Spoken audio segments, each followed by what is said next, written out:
boys. We're going to read a book called The Biggest Bear. Johnny Orchard lived on the farm farthest up the valley and closest to the woods. On the hill behind the barn, Johnny's grandfather had planted a few apple trees. These were the only apple trees in the valley, and they were known as Orchard's Orchard. It's kind of a silly name, huh? See, Johnny, there he is. Whenever Johnny went down the road to the store for a piece of maple sugar or something, he always felt humiliated. The other barns in the valley usually had a bearskin nailed up to dry, but never Johnny's barn. See the bearskins? Every fall for 3 years, Mr. McLean had come in with a bear. And one evening, Mr. Pennell had just stepped out to the edge of his nearest field and shot 3 in a row as they came heading for the tall timber.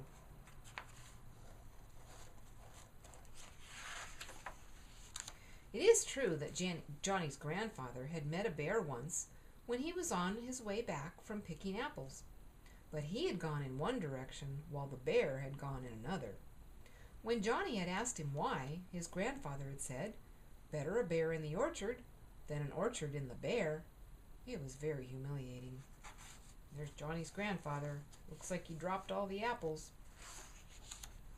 Johnny said, "If I ever see a bear, I'll shoot him so fast he won't know what hit him. And we'll have the biggest bearskin in the whole valley." So there Johnny goes. He's going to go find himself a bear. After he had gone quite a ways into the woods, he came to a place where there was a big stump, and something seemed to be moving in the bushes behind it. There's the stump. What do you suppose is behind it? It was a bear, all right. There's the bear. He seemed hungry, so Johnny gave him a piece of maple sugar. Isn't he cute? He's littler than Johnny. On the way home, the bear ate all the maple sugar Johnny had in his pocket. He was a hungry little bear. Johnny's mother and father were a little surprised to see that Johnny had really brought a bear back with him. Johnny's grandfather said, "I suppose you know what a bear likes to eat." The bear liked the milk that was left for the calves. Uh-oh. He liked the mash meant for the chickens. Oh dear.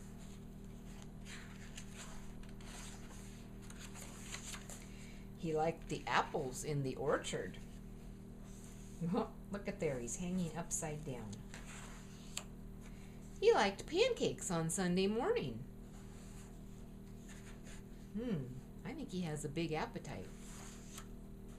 And most especially, he liked the maple sugar Johnny brought him from the store.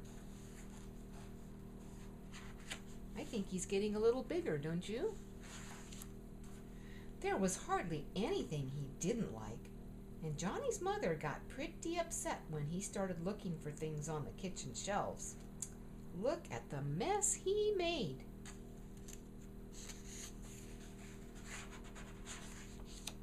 In the fall, Mr. McCarroll got pretty upset when the bear spent the night in his cornfield. Uh-oh. In the winter, he had a wonderful time with the bacons and the hams in the Parnell smokehouse. Oops. Look up there, he took a big bite. Naughty bear.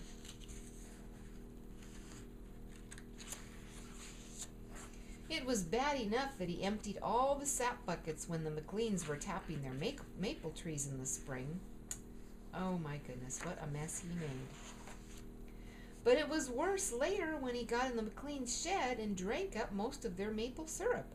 He was always eating, it seemed, and he grew pretty fast and got pretty big. Look at how big he got. Finally, Mr. McLean started talking to Mr. Pennell. They both went to see Mr. McCarroll. Then they all came to see Johnny and his father.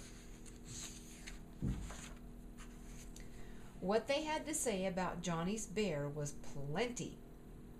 He was a trial and a tribulation to the whole valley. Uh-oh, they're talking about his bear. After the neighbors had left, Johnny's father explained to Johnny that the bear would have to go back to the woods. Johnny looks kind of sad. So the next morning, Johnny started out. They walked for miles due west on an old lumber road way past Baldwin's Hill to an old clearing that was overgrown with raspberries. There they go.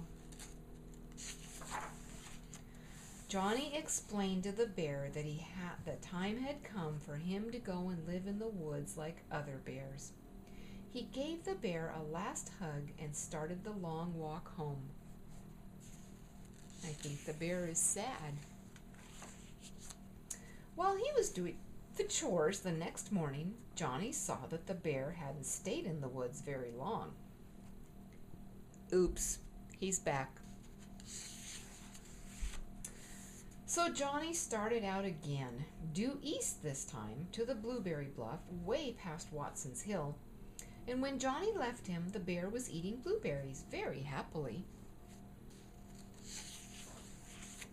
But 2 days later, he was back again. This time, Johnny took him due south and got a boat and rowed 2 miles out in the lake and left him on Gull's Island, which is a pretty big island. Look at there, they're rowing out. But the next morning, there he was, not even very wet. Silly old bear. Johnny and his father talked it over, and they decided there was only one thing to do. Johnny said he would do it.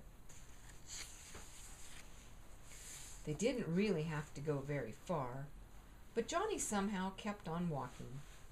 They went north this time. There were no roads here, and it was a part of the woods where Johnny had never been before. Looks like pretty big trees. At last they stopped. Johnny seemed to have a hard time getting a bullet in the gun. While he was working with it, the bear seemed to get a whiff of something. Without warning, he took off through the woods. Johnny went with him. I think Johnny had no choice. They went through the woods so fast that Johnny lost his gun, but he held on to the rope. They seemed to be heading for a sort of little log house. There's that little house. They went through the doorway pretty fast, and something came down with a bang, and they were prisoners. Uh-oh. Looks like a trap. When Johnny looked around, he saw the bear was happily chewing on a big lump of maple sugar that had been put in the trap for bait. Pretty soon some men came. They were a little surprised to see Johnny in there. They explained to Johnny that they were getting animals for the zoo in the city. They were delighted with Johnny's bear. He was much bigger than they had ever hoped for. Look at how big that bear is. He will have a fine place to live and all he wants to eat, the men told Johnny. And you can come and see him whenever you want to. Look at how big that bear is. And I'll always bring him maple sugar, said Johnny. There he is. He's the biggest bear. The end. Goodbye, boys.